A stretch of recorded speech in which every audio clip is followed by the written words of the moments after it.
کہ انہوں نے کوئی لڑکا مخالف گروپ کا لڑکا اٹھا لیا ہے اور اس کو ٹارچر کر رہے ہیں. اس پر یہ پیدل گلیوں سے ہوتے ہوئے وہاں پہنچے تو وہاں ان کی فائرنگ شروع ہو گئی. تو فائرنگ کے دوران اس میں جو 2 پولیس کانسٹیبلز تھے ان کو گولیاں بھی لگی، جبکہ جو رائول گروپ تھا یہ آپس میں چونکہ فائرنگ کر رہی تھی. اب یہ 3 طرفہ فائرنگ شروع ہو گئی، پولیس کی بھی فائرنگ چل رہی تھی اور ان کی آپس کی فائرنگ بھی تھی. بہرحال اس میں ایک لڑکا اعجاز ٹونا اس وقت پولیس نے پکڑ لیا، اس کو پکڑنے میں کامیاب رہے، اور جب لے کر اس کو تھانے پہنچے تو پھر انہوں نے شدید قسم کی فائرنگ تھانے پر شروع کر دی. یہ انکاؤنٹر تقریباً کوئی 6 سے 7 گھنٹے تک چلتا رہا، لیکن پھر بالآخر پولیس نے پھر قابو پا لیا اور ان کے باقی لڑکوں کو بھی گرفتار کر لیا. تو یہ جو تھانے پہ جو اٹیک اور جو مخالفین پہ جو فائرنگ میں بتا رہا ہوں ان ساروں کو لیڈ جاوید لنگڑا کیا کرتا تھا، کیونکہ جاوید لنگڑا کا اس زمانے میں وہاں سمجھے کہ طوطی بولتا تھا. ساؤتھ افریقہ میں جو ایم کیو ایم کا نیٹ ورک تھا، وہاں پر اسلحہ فراہم کرنا، ان کو منظم کرنا، یہ جاوید لنگڑا نے اس میں کام کیا. اور جو انٹیلیجنس رپورٹس تھیں وہ یہ بتاتی ہیں کہ اس سارے معاملے میں ہندوستان کی جو خفیہ ایجنسی ہے را،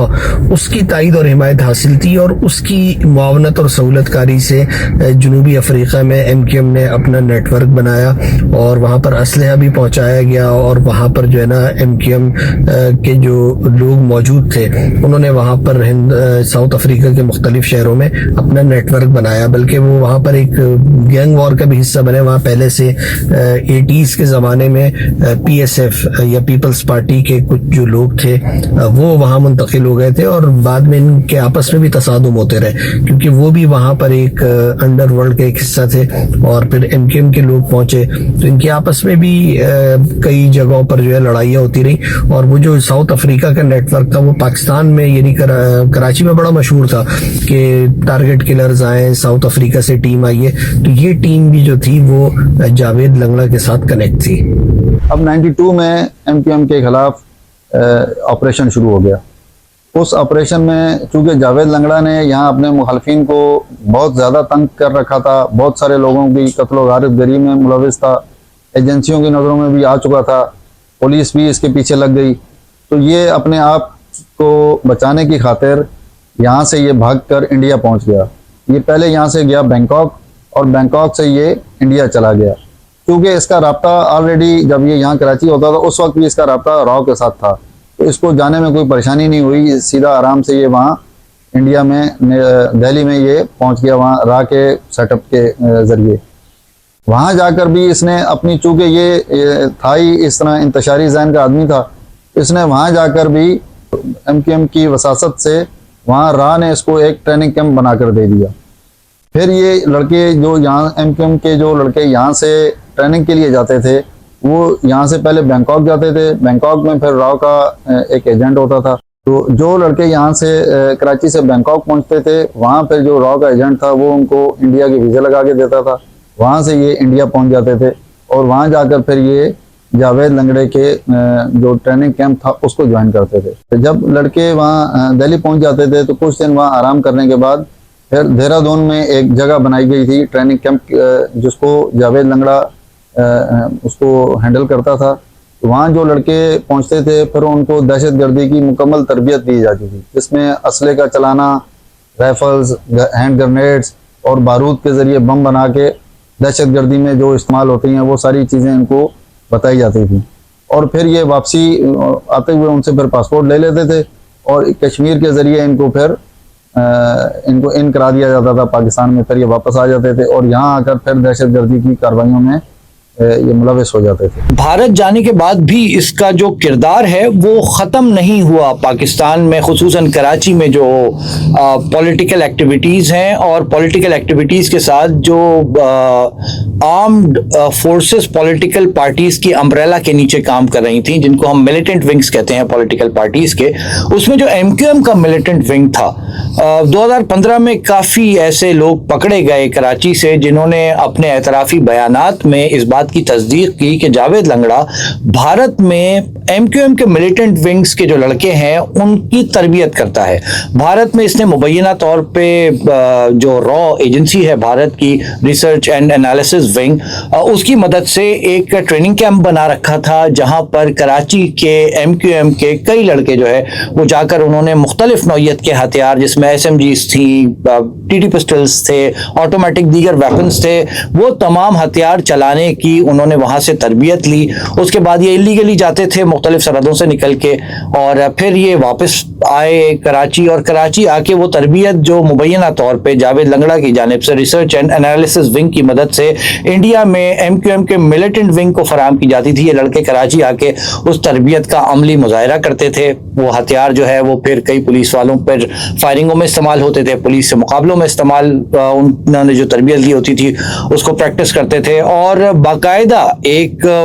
اس جاوید لنگڑا کی مدد سے MQM نے اپنے ملیٹنٹ ونگ میں باقاعدہ ایک فوجی تربیتی نظام جو ہے وہ تشکیل دے رکھا تھا, اور یہ لڑکے باقاعدہ جنگجو بن چکے تھے اور پولیس رینجرز کے ساتھ بھرپور دو بدو لڑائیاں کیا کرتے تھے. اور اخبارات اس حوالے سے بھرے پڑے ہیں اس زمانے کے کہ کس طریقے سے یہ آپریشنز میں جو ہے یہ لڑائیاں ہوتی تھی. راکٹ لانچرز تک فائر کیے جاتے تھے. مجھے یاد ہے نارتھ اسلام آباد حیدری میں فہیم کمانڈو کے اوپر الزام تھا کہ اس نے ٹیکنیکل ٹریننگ سینٹر میں رینجرز اور آرمی اس وقت وہاں موجود تھی, ان پر حملہ کیا, ان سے دو بدو پوری رات فائرنگ ہوتی رہی. پھر نارتھ اسلام آباد کے حیدری تھانے پہ جو ہے وہ راکٹ لانچر فائر ہوا 90s میں. تو یہ تمام جو واقعات تھے اس کے پیچھے کہا یہ جاتا ہے کہ جاوید لنگڑا کی بھارت میں دی گئی عسکری تربیت تھی جو MQM کے ملیٹنٹ ونگ جو ہے وہ کراچی میں استعمال کرتے تھے. بھارت کی جانب سے ہمیشہ اس چیز کی تردید کی گئی ہے, اور MQM کی جانب سے بھی ہمیشہ اس چیز کی تردید کی گئی ہے کہ بھارت میں کوئی ایسا ماسکر یا پھر ٹریننگ کیمپ موجود ہے جس میں لڑکوں کو تربیت دی جاتی ہو. لیکن پاکستان کی انٹیلیجنس ایجنسیز کی رپورٹس اور پکڑے گئے MQM کے بے تحاشا لڑکوں کے بیانات آن ریکارڈ ہیں کہ اس طرح ہوتا رہا ہے. کراچی میں بھارتی خفیہ ادارے را سے تربیت لینے والے ملزمان نے سنسنی خیز انکشافات کے بعد عدالت کے روبرو اپنے جرائم کا اعتراف بھی کر لیا. سیاسی جماعت سے تعلق رکھنے والے ملزمان نے ایک دن میں آدھے گھنٹے کے دوران 7 بم دھماکے کیے, جبکہ مفرور ملزم جاوید لنگڑا کو بھارت میں جھگڑے کے دوران گولی مار کر زخمی کرنے کا بھی انکشاف کیا. کراچی میں ایک وقت ایسا آیا کہ اس وقت سیکٹیرین کلنگ شروع ہو گئی. بظاہر تو یہ ایسا ہی لگ رہا تھا کہ جیسے سنی جو ہیں وہ شیعہ حضرات کو ٹارگٹ کلنگ کر رہے ہیں اور شیعہ جو ہیں وہ سنی حضرات کی ٹارگٹ کلنگ کر رہے ہیں. لیکن کچھ ٹائم کے بعد جب یہ ملزمان گرفتار ہوئے تو پھر پتہ چلا کہ یہ بھی جاوید لنگڑا کی ہی ایک پلاننگ کا حصہ تھا کہ یہ تاکہ یہ MQM سے رخ ہٹ کر یہ سیکٹیرین کلنگ کی طرف چلا جائے. لیکن بیسیکلی اس کے پیچھے بھی MQM ہی شروع میں انوالو تھی. پاکستان کی جو انٹیلیجنس ادارے ہیں اور پولیس ہے ان کی جو رپورٹس ہیں اس میں یہ بتایا گیا کہ جاوید لنگڑا ہندوستان جانے کے بعد بلکہ اس سے پہلے ہی جو بھارتی خفیہ ادارہ ہے را اس کے ساتھ روابط میں آ گیا تھا, اور یہ پھر جب وہاں منتقل ہوا تو جو ایک بنیادی کام جاوید لنگڑا کے ذمے تھا وہ یہ تھا کہ MQM ملیٹنٹ ونگ کے ان مسلح نوجوانوں کو تربیت فراہم کرنا تھی جو کہ MQM کے مخالفین کو نشانہ بناتے تھے اور ان کو جو ہے ٹارگٹ کلنگ کیا کرتے تھے. تو ان کو اسلحہ چلانے کی تربیت دی گئی, شہری جنگ کی تربیت دی گئی کہ کس طرح سے آپ نے ریکی کرنی ہے, کس طرح سے ہدف کو نشانہ بنانا ہے اور کس طرح سے ہجوم میں اس کو قتل کرنا ہے, یا پھر کسی سنسان جگہ پر اس کا پیچھا کر کے جب دیکھا جائے کہ اس کا قتل کیا جا سکتا ہے تو اس کو نشانہ بنانا ہے. تو یہ جو سارا نیٹ ورک تھا انٹیلیجنس رپورٹس کہتی ہیں کہ یہ را کے ساتھ مل کر ہندوستان میں جاوید لنگڑا اس کو چلاتا رہا. 2003 میں ایسا ہوا کہ جاوید لنگڑا چونکہ وہ انڈیا میں تھا اور یہ سارے سیٹ اپ کو چلا رہا تھا, تو کسی بات پر اس کا مین لندن سے جو ہے رہنما تھے, مرکزی رہنما, ان سے کسی بات پہ انبن ہو گئی اور ان کا اختلاف ہو گیا آپس میں. تو اس پہ وہ چونکہ ناراض ہو گئے اس سے, انہوں نے پھر کچھ لڑکے جو وہاں دیگر جو لڑکے تھے ان کو اس کو اٹیک کرنے کا کہا گیا, جس پر طارق زیدی, خالد اور ندیم نونی انہوں نے اس پر فائرنگ کی, جس میں یہ زخمی ہو گیا لیکن یہ بچ گیا. پھر بعد میں ان کے آپس میں صلح صفائی ہو گئی اور ان کے آپس کے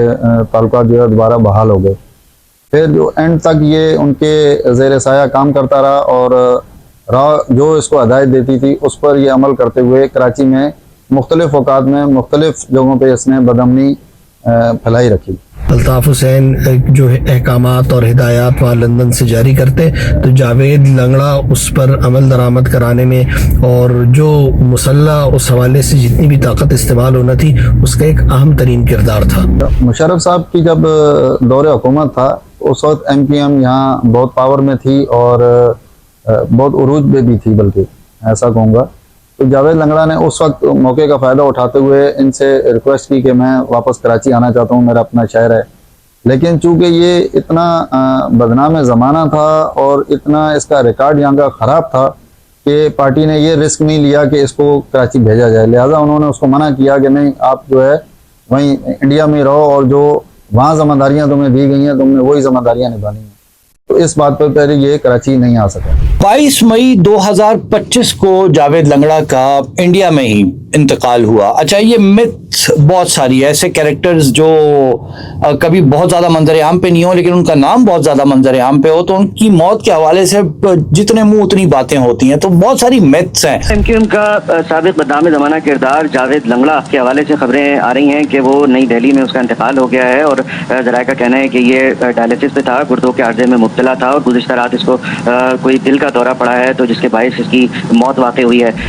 ویسے یہ کہا جاتا ہے کہ وہ ڈائلسس پہ تھے، ان کو گردوں کی بیماری تھی اور ان کی موت جو ہے وہ ہارٹ اٹیک سے ہوئی. لیکن بہت سارے لوگ آج بھی یہ سمجھتے ہیں کہ یہ کوئی انٹیلیجنس بیسڈ آپریشن کا نتیجہ تھا جس میں ان کی موت ہوئی. مطلب یہ ہتھیاروں کے ذریعے ان کو نہیں مارا گیا، شاید کچھ انجیکٹ کیا گیا، شاید ان کو زہر دیا گیا اور اس کے بعد وہ ان کا انتقال ہوا. کئی لوگ یہ سمجھتے ہیں کہ کسی اور دعوت میں جہاں وہ موجود تھے ان کو زہر دیا گیا، کھلایا گیا، جس کے اثرات جو ہیں وہ کافی عرصے کے بعد سامنے آئے اور جاوید لنگڑا کی موت ہوئی. لیکن جو میڈیکل رپورٹ سامنے آئیں ابتدائی طور پہ، جو بھارت نے بھی ڈکلیئر کیا کہ وہ یہ تھا کہ یہ ہارٹ اٹیک سے ان کی موت ہوئی ہے. لیکن بہرحال چونکہ یہ وہ کیریکٹرز ہیں ہسٹری کے جو کہ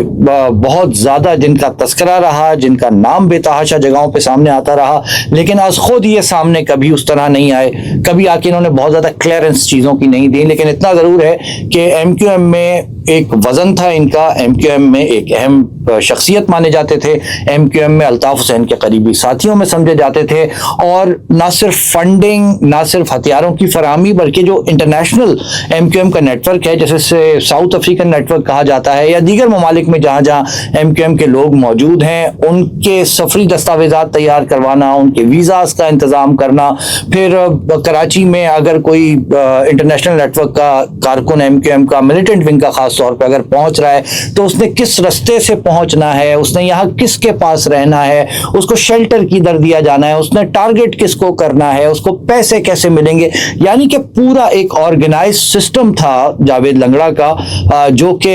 MQM کی امبریلا کے نیچے ملیٹنٹ ونگ کے لیے چل رہا تھا. اور جاوید لنگڑا کے مرنے کے بعد بہرحال یہ ایک حقیقت ہے کہ MQM کا جو ملیٹنٹ ونگ جس کو ہم کہتے ہیں بار بار، وہ کمزور ہوا. میڈیا رپورٹس میں ایک دیگر بات بھی آئی اس میں کہ شاید اس کو مخالفین نے یا مخالف ایجنسی نے یا راہ نے سوچا کہ اب یہ ہمارے کسی کام کا نہیں رہا، تو انہوں نے شاید اس کو مروا دیا ہے، لیکن اس بات کی کوئی تصدیق نہیں ہو سکی. جو کچھ تجزیہ نگار تھے، کچھ لوگوں نے اس شک کا اظہار کیا کہ یہ انتقال نہیں تھا، ہارٹ اٹیک نہیں تھا، بلکہ قتل کرنے کی کوشش کی گئی تھی. ایک انٹیلیجنس آپریشن کا نام دیا گیا کیونکہ وہ پاکستان کو مطلوب تھا، را کے ساتھ کام کر رہا تھا، تو اس وجہ سے اس کو مارا گیا. لیکن کوئی اس معاملے کی آزادانہ تحقیقات بھی نہیں ہوئی، اور لیکن اس معاملے کی اس حوالے سے کوئی بڑا معاملہ سامنے نہیں آیا. البتہ جو بھارتی حکام ہیں انہوں نے اس بات کی تصدیق کی ہے کہ جاوید لنگڑا کی موت قدرتی تھی اور اس کا انتقال اپنی بیماری کی وجہ سے ہوا ہے، اور ایسا کوئی آپریشن ان کی نظروں سے نہیں گزرا کہ جو اس دعوے کی تصدیق کرتا ہو کہ جاوید لنگڑا کے اس سارے معاملے میں کوئی پاکستان کا ہاتھ ہے.